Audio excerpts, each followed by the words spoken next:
In the quiet town of Medicine Hat, Alberta, a tragedy unfolded in 2006 that left a lasting scar on the community. The Richardson family murders were a shocking case of familicide that drew national attention. On April 23, the bodies of Mark and Deborah Richardson, along with their young son Jacob, were discovered in their home. Jasmine Richardson, the 12-year-old daughter, was found to be a key figure in this dark story, alongside her 23-year-old boyfriend, Jeremy Steinke. Their relationship, marred by a significant age gap and disturbing dynamics, became the focal point of the investigation. This essay will delve into the events leading up to the murders, the investigation and trial that followed, and the broader implications of this tragic case. The discovery of the Richardson family on April 23, 2006, sent shockwaves through Medicine Hat. Mark and Deborah Richardson were found brutally stabbed in their home, a scene that spoke of frenzied violence. Their youngest child, Jacob, just 8 years old, was found in his bed, also a victim of the same horrific fate. The crime scene painted a picture of chaos and terror, with evidence suggesting a struggle had ensued. The community of Medicine Hat, known for its close-knit nature, was left reeling. As investigators dug deeper, they discovered that the murders were not a random act of violence, but rather the result of a sinister plan orchestrated from within. Central to the Richardson family murders was the unsettling relationship between Jasmine Richardson and Jeremy Steinke. At just 12 years old, Jasmine had entered into a relationship with Jeremy, who was 23. This significant age difference raised eyebrows and led to strong opposition from Jasmine's parents. However, their disapproval only seemed to deepen the bond between the young girl and her much older boyfriend. Jeremy, who claimed to be a 300-year-old werewolf, had a profound influence on Jasmine. Their connection was intensified by their mutual interests in goth culture and their defiance against authority. The influence Jeremy wielded over Jasmine was profound, raising questions about the vulnerabilities of youth and the potential for manipulation by older, more experienced individuals. The investigation into the Richardson family murders was swift and thorough. Detectives quickly honed in on Jasmine and Jeremy as primary suspects after discovering disturbing online exchanges that suggested premeditation. Law enforcement officials faced the complex task of apprehending the suspects, who had fled the scene following the murders. Their capture was facilitated by a tip-off from a concerned citizen who had seen them in a nearby community. Jasmine and Jeremy were arrested without incident, their demeanor marked by a disturbing mix of detachment and defiance. The evidence gathered during the investigation was damning, including the couple's online communications and forensic evidence from the crime scene. Section 5. The Trial and Sentencing. The trial of Jasmine Richardson and Jeremy Steinke captured the attention of the nation, drawing intense media coverage and public interest. The case was not just another criminal proceeding. It became a focal point for discussions on juvenile crime, mental health, and the justice system's handling of young offenders. Jasmine, being only 12 years old at the time of the murders, was tried as a young offender under Canadian law. Her age and the nature of her crimes sparked a heated debate about the capacity of children to understand the gravity of their actions and the appropriate level of accountability. She was ultimately convicted of 3 counts of first-degree murder and sentenced to the maximum penalty for a minor 10 years in a combination of a psychiatric facility, custody, and under conditional supervision in the community. This sentence aimed to balance the need for punishment with the potential for rehabilitation, reflecting the complexities of dealing with juvenile offenders. Jeremy Steinke, on the other hand, faced trial as an adult.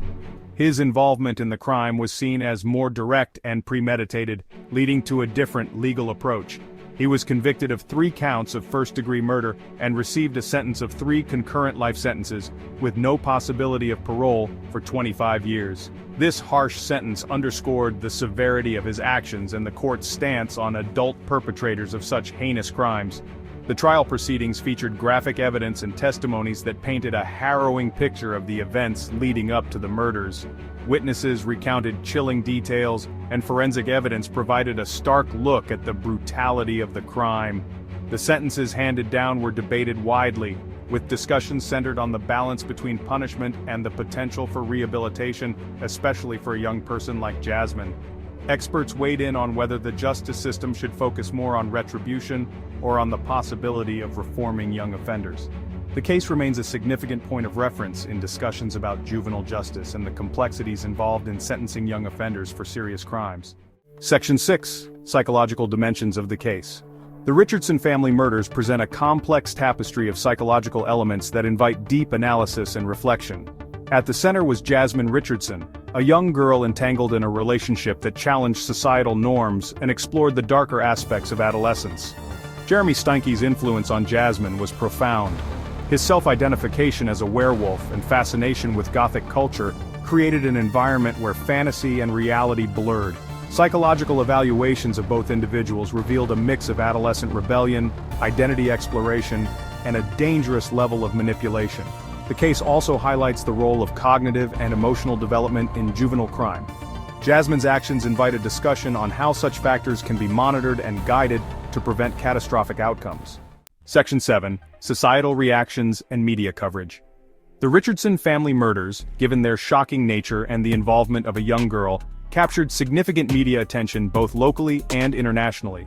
The story quickly became a focal point for news outlets, with journalists and reporters flocking to the scene to cover every detail. The public was inundated with updates, interviews, and analyses, making it a topic of widespread discussion. Media portrayals often focused on the sensational aspects of the crime, such as the age difference between Jasmine and Jeremy, and their supposed fascination with Gothic culture. Headlines screamed about the Gothic killers, and TV segments delved into the darker subcultures, often sensationalizing the narrative to attract viewers. This approach not only heightened public interest, but also sparked debates about the influence of subcultures on youth behavior. The role of the media in shaping public understanding of the case is a critical aspect of its legacy. Experts were frequently brought in to discuss the psychological and social implications, and panel discussions on TV dissected every angle of the story.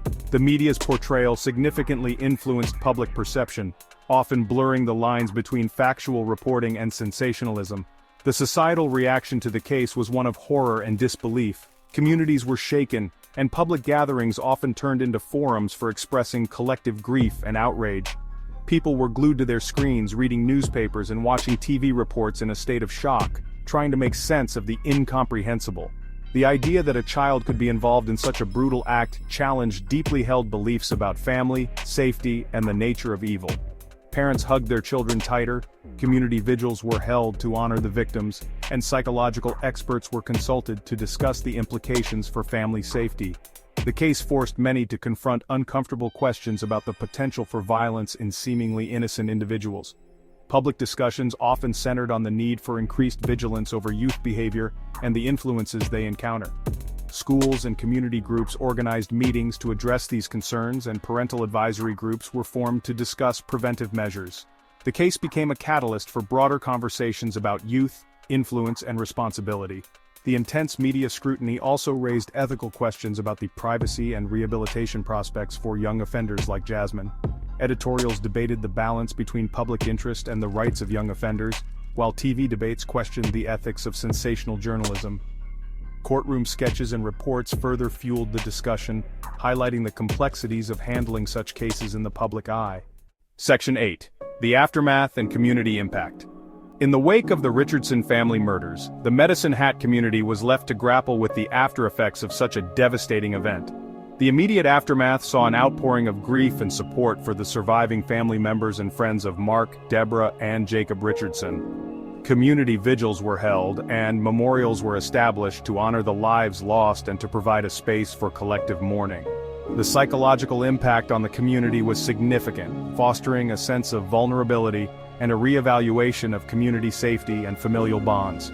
Schools and local organizations increased their efforts to provide support services and counseling to those affected by the tragedy.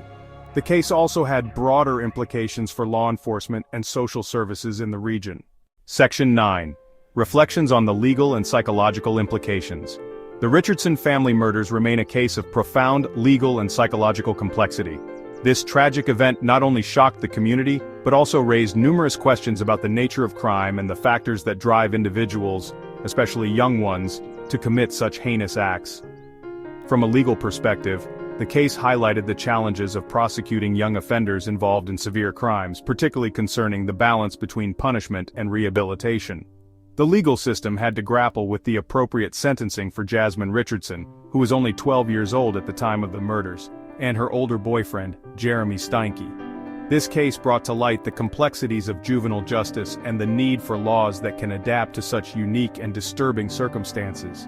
Psychologically, the case serves as a stark reminder of the vulnerabilities of adolescence and the potential influence of older individuals on their actions.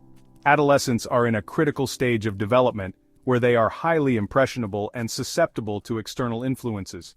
The psychological evaluation of Jasmine revealed the impact of her relationship with Jeremy, who was significantly older and had a history of violent fantasies. This dynamic underscores the importance of early intervention and the role of mental health professionals in identifying and addressing such risks.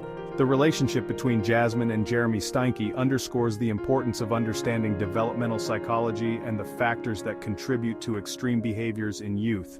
Their relationship was marked by a toxic blend of manipulation, fantasy, and rebellion against societal norms. This case serves as a crucial study in how romantic relationships can sometimes lead to destructive paths, especially when one partner exerts undue influence over the other. The societal implications of the case extend beyond the legal and psychological dimensions, influencing public policy and community programs focused on youth welfare and crime prevention.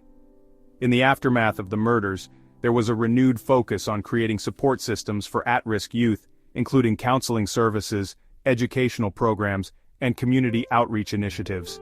These efforts aim to prevent similar tragedies by addressing the root causes of youth crime and providing the necessary resources for early intervention. Ultimately, the Richardson family murders serve as a sobering example of the complexities of human behavior and the challenges faced by legal and psychological systems in addressing such cases. It is a reminder of the need for a multifaceted approach that includes legal reform, psychological support, and community engagement to effectively address and prevent such tragic events in the future. If you found this story compelling, make sure to subscribe for more interesting content. Stay informed and join us as we explore more intriguing cases and their implications.